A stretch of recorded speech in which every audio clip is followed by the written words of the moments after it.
Angkutan umum perkotaan biasanya menjadi transportasi andalan bagi warga. Namun berbeda dengan kota Semarang, moda transportasi kota ini justru kian ditinggalkan oleh warganya.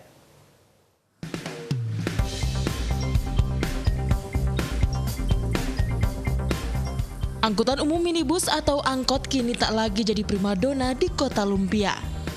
Kian tahun, moda transportasi ini kian ditinggalkan.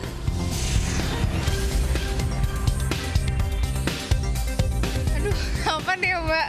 Kayaknya terakhir SD deh kayaknya, sangatnya SD. Terakhir kira-kira 2 minggu yang lalu. Kalau saya ingat mungkin antara tahun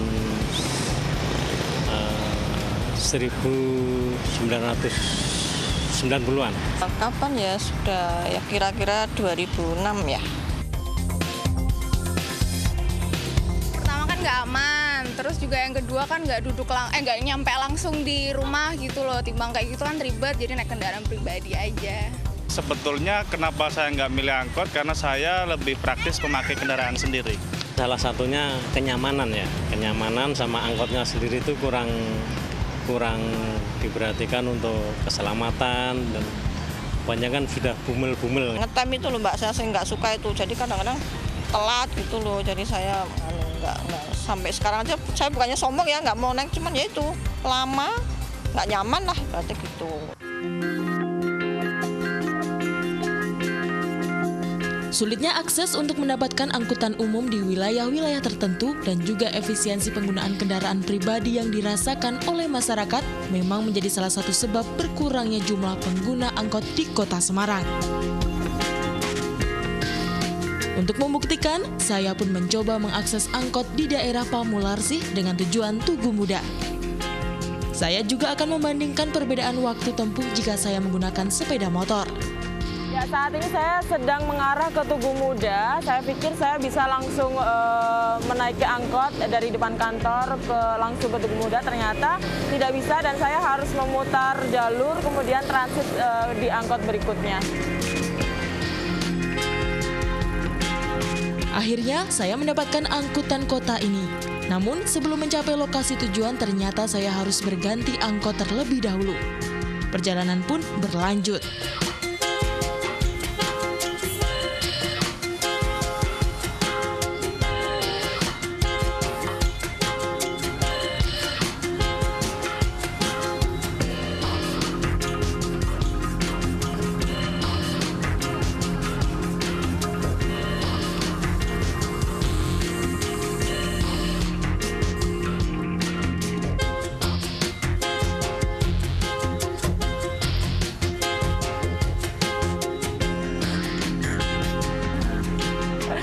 Ya, ini dia saya sudah sampai ke Tugu Muda dan total perjalanan saya tadi dari Pamularsi menuju Tugu Muda ini sekitar 20 menit, ditambah lama saya menunggu sekitar 20 menit juga. Jadi total waktu 40 menit. Wow, lama, cukup lama ya.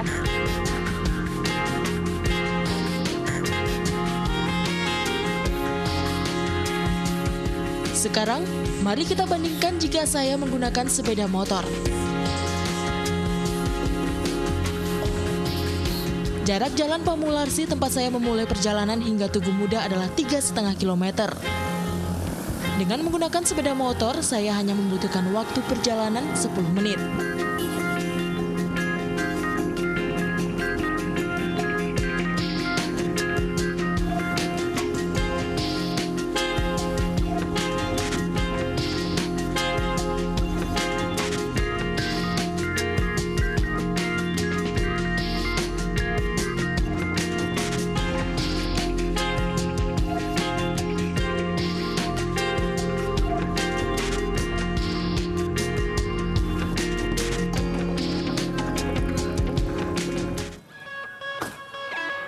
Fenomena ini tentu akan menjadi lingkaran setan jika terus dibiarkan.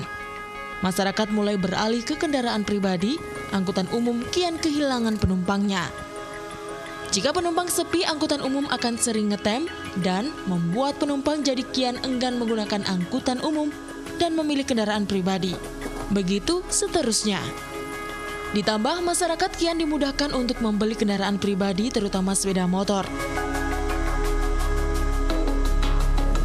Semakin berkurangnya pengguna angkot tentu membuat banyak orang yang bekerja di lini usaha ini merasakan dampaknya. Seperti Suparman misalnya. Selama 35 tahun menjadi sopir angkot, ia merasakan adanya penurunan jumlah penumpang dari jumlah setoran yang ia peroleh. Kondisi semakin sulit karena kendaraan dalam satu jalur trayek kian banyak, sedangkan jumlah penumpang kian berkurang. Dulu sebelum ada kendaraan roda 2, kan di waktu saya punya mobil kan setoran masih sekian, 100.000 mulai permajaan tahun 2002. Nah, sekarang ada roda 2, sopir itu nggak mampu, setoran turun menjadi 70. Saat ini ada sekitar 2.300-an angkot yang beroperasi di wilayah Kota Semarang. Terdiri dari angkot cabang berwarna oranye dan angkot ranting berwarna kuning. Masing-masing melayani rute baik di tingkat kota maupun kecamatan. Untuk angkot cabang rata-rata dalam satu jalur trayek terdapat 100 kendaraan. Persoalan ini memang menjadi pekerjaan rumah yang harus segera diselesaikan. Pemerintah tentu harus memberi solusi terbaik. Selain melakukan penataan trayek, ke depan pemerintah akan melakukan pengaturan kembali angkutan yang digunakan di Kota Semarang. Termasuk membuat angkutan terbaru berupa angkutan feeder atau minibus dengan sistem menyerupai bus rapid transit yang telah ada sebelumnya. Kali ini, pemerintah juga mengajak pengusaha jasa angkutan untuk bergabung dan membangun sistem baru transportasi umum di Semarang.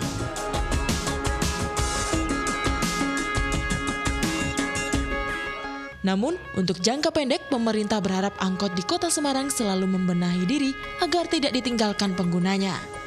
Marilah kita memperbaiki kendaraan-kendaraan itu baik, kan gitu, dengan adanya laik jalan, kan gitu. Tentunya dari pemerintah kota memang sudah membuat aturan harus ada permajaan tadi, kan gitu. Dengan permajaan itu panjenengan memperbaiki armadanya lebih baik dan nyaman tentunya. Dan tentunya akan masyarakat juga akan berpikir, wah iya ya, kendaraan sekarang di Kota Semarang itu angkutannya baik-baik. Jadi apalagi kalau memang dari pengusaha itu masih bisa membuat armada itu baik, nyaman, berhasil lah kasarannya, itu mesti akan menjadi rebutan daripada penumpang.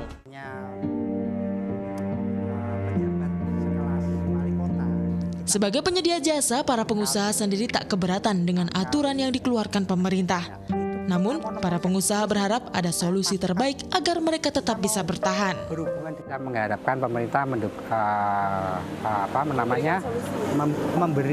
mengayomi kita lah, pengusaha kecil, bicarane atau paling tidak kalau memang ini aturan SK Wali Kota kan mengatakan angkutan kota itu usianya 8 tahun, Mbak. Kalau pemerintah sudah membuat aturan, kita diberi solusi, cari ke solusi, katakan begini.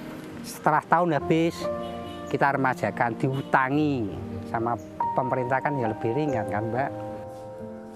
Sedangkan, sebagai organisasi yang menaungi jasa angkutan darat, Organda tentu punya andil untuk tetap mempertahankan transportasi rakyat ini. Kalau untuk memenuhi harapan daripada pelayanan yang belum terlewati itu sedikit ditarik, dalam arti rutenya agak dikembangkan seperti itu, jadi tidak menambah armada tapi hanya pengembangan jalur, akhirnya agar bisa hidup rekan-rekan pelaku transportasi. Bagi sebuah kota, angkot tentu masih punya andil, terutama untuk menanggulangi kemacetan atau kepadatan volume kendaraan pribadi di jalan raya. Tapi tak menutup kemungkinan pula untuk dikembangkan ke dalam sistem transportasi yang lebih mumpuni, tentu dengan tetap melibatkan para pengusaha angkutan umum yang sudah ada sebelumnya. Semua angkutan umum wajib berbadan hukum, dan pemerintah termasuk di daerah wajib ya memberikan layanan angkutan umum di daerah masing-masing. Jelas itu ya, jadi nggak boleh lagi angkutan umum sifatnya pribadi. Makanya muncullah sekarang konsep-konsep bis sistem transit tadi, BRT tadi itu. Tapi itu konsep manajemen baru, tetapi dengan orang-orang yang lama yang sudah terlatih, sudah terdidik. Tak mudah memang untuk menggairahkan kembali angkutan umum jika tidak dibarengi dengan pembenahan baik dari pelayanan, kenyamanan, kebersihan angkutan, dan juga ketepatan waktu sampai tujuan. Tentu dibutuhkan sinergi yang kuat antara pengusaha, pemerintah, dan juga masyarakat untuk membangkitkan kembali moda transportasi ini. Apsari Retno, Agung Setiawan melaporkan untuk NET.